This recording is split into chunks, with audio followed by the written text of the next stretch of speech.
দেশটাতে কি তবে নতুন অরাজকতা, নতুন রাজনৈতিক সংকট দেখা দিচ্ছে? বাংলাদেশে কি তবে নতুন করে রাজনৈতিক সংকট দেখা দিচ্ছে?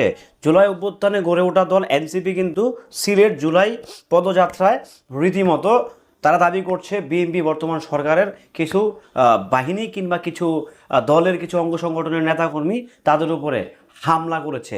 তাহলে এটাই কি চেয়েছিল 2024-এর ছাত্ররা?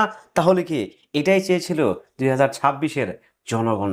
দেশের মানুষ তো পরিবর্তন চাইছে, দেশের মানুষ তো পরিবর্তনশীল, দেশের মানুষ পরিবর্তন চাইছে। দেশের মানুষ তো আর মারামারি কাটাকাটি কখনোই চাওয়ার জন্য এভাবে দেশ পরিচালনা করতে কাউকে ক্ষমতা দেয় নাই। তাহলে কোন দিকে কি হচ্ছে? দেশ কি তবে আরও একটা মারমার কাটকাটির দিকে যাচ্ছে, নাকি ব্যাপারটা পুরোটাই ষড়যন্ত্রে ঢাকা এই বর্তমান প্রধানমন্ত্রী তারেক রহমানকে জাস্ট অন্যভাবে ধামাচাপা দেওয়ার জন্য কিংবা ওনাকে চাপিয়ে দেওয়ার জন্য, ওনার উপরে দায়ভার চাপিয়ে দেওয়ার জন্য, ওনাকে মানসিক প্রেশারে রাখার জন্যই এই প্ল্যান করছে কিছু কিছু অঙ্গ সংগঠন? তা জানাবো এই ভিডিওতে। হ্যালো এভরিওয়ান, আসসালামু আলাইকুম। শিমুল আছে আপনাদের সঙ্গে।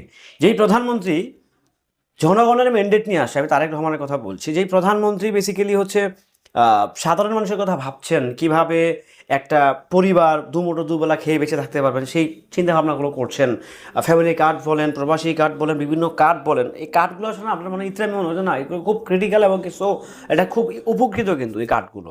তো যেই প্রধানমন্ত্রী জনগণের কথা ভাবছেন, যে প্রধানমন্ত্রী জনগণের কথা বলার চেষ্টা করছেন, যেই প্রধানমন্ত্রী দেশের শিক্ষিত সমাজ ছাত্র সমাজের কথা ভাবছেন, সেই প্রধানমন্ত্রী দলের অঙ্গ সংগঠনের নেতাকর্মীরা হচ্ছে এনসিপির, যেটা জুলাই অভ্যুত্থানে গড়ে ওঠা একটি দল, তাদের উপরে আক্রমণ চালিয়েছে। ব্যাপারটা আসলে কতটুকু যৌক্তিক, কতটুকু অযৌক্তিক আমি সেই দিকে বিশ্লেষণেই যাব না।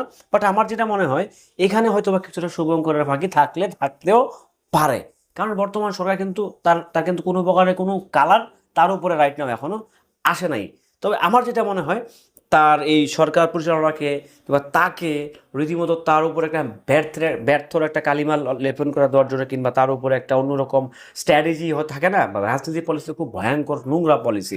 সো সেই জায়গা থেকে হয়তো বা তার উপরে তোমার মানসিক কোনো প্রেশারাইজ করার জন্য, যেহেতু উনি অনেকদিন দেশের বাইরে ছিলেন, সব মিলিয়ে আসলে হয়তো একটা গেম কিংবা একটা শখ ছাকানো হচ্ছে কিংবা আঁকা হয়েছে, হোয়াট এভার, এটা আমি জানি না আসলে।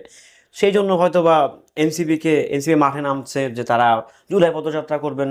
আর আদৌ কি এরা যারা হচ্ছে আক্রমণ করছেন এনসিপির উপর, এরা কি আসলে ছাত্র দলের কেউ কিনা, সেটা অবশ্যই বিশ্লেষণ করা উচিত। যদি এটা হয়ে থাকে, এটা ডেফিনেটলি আমি ব্যক্তিগত শিমুলের পক্ষ থেকে দুঃখ প্রকাশ করছি এবং এটা তীব্র নিন্দা আমি নিজেও জানছি। বাট আমার যেটা বিশ্বাস, আই বিলিভ, এই জুলাই অভ্যুত্থানে কিন্তু ছাত্র দলের অনেকে মারা গেছে। সো তারা কখনোই জুলাই যারা হচ্ছে জুলাইয়ের সাথে জড়িত, তাদের গাড়িতে হামলা করবে, তাদেরকে হিট করবে, এটা আসলে পসিবল না। আমার পয়েন্ট অফ ভিউ থেকে আমার মনে হয় না এটা পসিবল। বাট তারপরেও যদি কীভাবে কী আসলে জানি না। বাট আমার কাছে যেটা মনে হচ্ছে, এটা এখানে তৃতীয় পক্ষ ঢুকে গেছে। 100% এখানে তৃতীয় পক্ষ ঢুকে গেছে। আর না ঢুকলে কিভাবে হচ্ছে এত কিছু রিল হচ্ছে, যাই সেদিকে যেতে চাই না, সেদিকে যাওয়ার ইন্টেনশন, সাহস, শক্তি কোনোটাই আবার নাই।